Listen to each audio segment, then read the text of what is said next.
Fulham, Bournemouth and Nottingham Forest all survived their first season in the Premier League last time. Can they do it again next season, or will they fall victim to second season syndrome?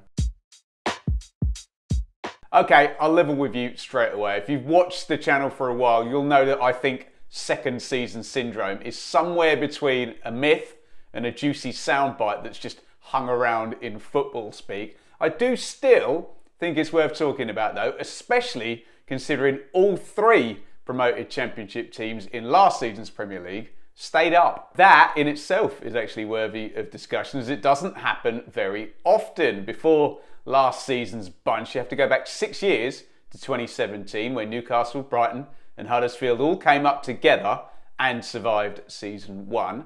Newcastle and Brighton are still there now, in fact. Go back another 6 years to 2011 and QPR, Norwich and Swansea all came up together and survived their first seasons. But the season Fulham, Bournemouth and Forest fans will really want emulated is a further 10 years back in 2001, and Fulham fans will know all about it because they won the championship with Blackburn and Bolton coming up with them. Not only did those three sides all survive their first season together, but that particular promotion class was in the Premier League then for a combined 35 seasons. Blackburn and Bolton were up 11 seasons each, Fulham 13. So we know it's rare for all three teams to stay up, but what about the idea of second season syndrome? How many teams do actually go down in season two after getting up from the championship? Well, if we take the last 2 decades, there's a decent sample size at 60 teams.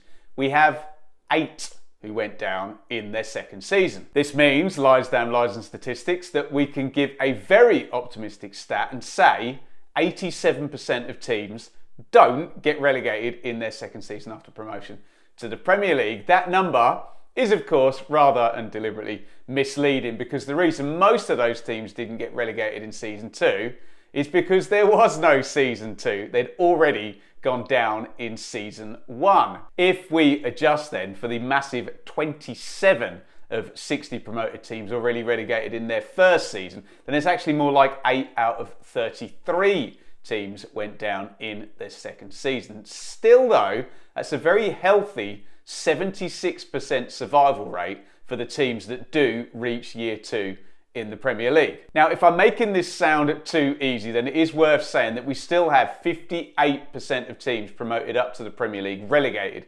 within their first 2 seasons there.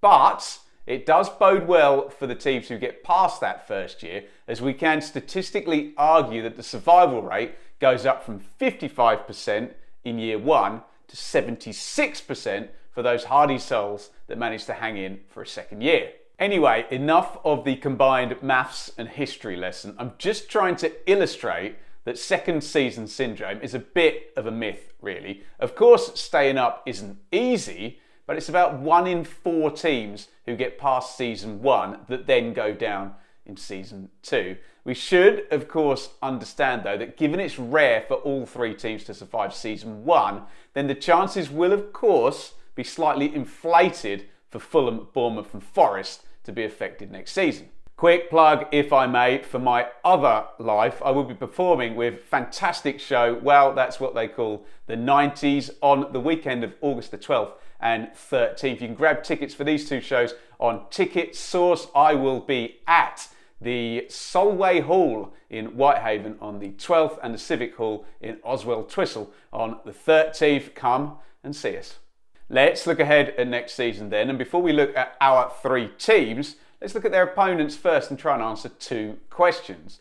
Will the teams they finished above last season be better or worse? And how good will the 3 newly promoted teams be? In terms of the teams that finished below Bournemouth and Forest last season and are still in the Premier League, well, there's only one, Everton, and there is absolutely no guarantee that they're going to get any better next season. I do think Sean Dyche is a good manager for them, but it's been absolute chaos there, and we could even have potential for the first ever Premier League FFP points deduction hindering them next season after that charge back in March. It's a little bit less clear cut for the teams that Fulham also finished above. West Ham were lower than usual last time. They'll lose Declan Rice, but will have a big chunk of cash to invest. If they do that wisely, I can see them improving. Wolves might actually get worse. Bit chaotic there. Financial issues have been a problem for a while now. Chelsea surely can't be as bad again. Surely not. Crystal Palace, they could get worse. They had to parachute Roy Hodgson in last season. He's going to do another year, but that absolutely does not feel like a long-term plan. Then there's the three newly promoted teams, Burnley, Sheffield United and Luton. Look, you never know what momentum can do, and I'll save actual predictions for the 1 to 20 video in a few weeks. But put it this way, I'm not exactly envisaging a scenario where Burnley, Sheffield United and Luton are all going to be above Fulham, Bournemouth and Forest. Looking at our three clubs, then it's not any kind of stretch to assume that Fulham are the least likely to fall from 10th down to relegation, although teams have fallen further, history will tell us. Fulham, they maintained a huge wage bill and a good squad even down in the Championship and added to it well. The only real risk, I think, is links to other clubs for João Paulinho and Marco Silva, essentially their best player and their manager. Bournemouth were 3 places and 5 points clear last season. I actually think the managerial change there makes them the most at risk of the three, as there's always a chance it doesn't work out. That said, I'd actually be pretty confident if I were a Bournemouth fan, as if I'm fairly close on what happens elsewhere, they should just need to hold course to be above 5 other sides once again. Forest, famous last words, I'm fairly confident too right now. That may change. Look, I've always liked Steve Cooper. If you watch the channel for a while, you'll know that. I was really worried last year about the amount of trading. We all knew that would be a huge mess if they did go down, but they didn't. And having stayed up, it can hopefully be a lot quieter, and it should be sort of squad maintenance rather than building this time around. That said, they did score nearly 80% of their points at home last season, and that feels a bit of an unsustainable number to rely on for too much longer. So in short then, I have 2 positions here. Firstly, second season syndrome should not be taken too seriously at all as some kind of theory. All the evidence makes it a rarity rather than probable.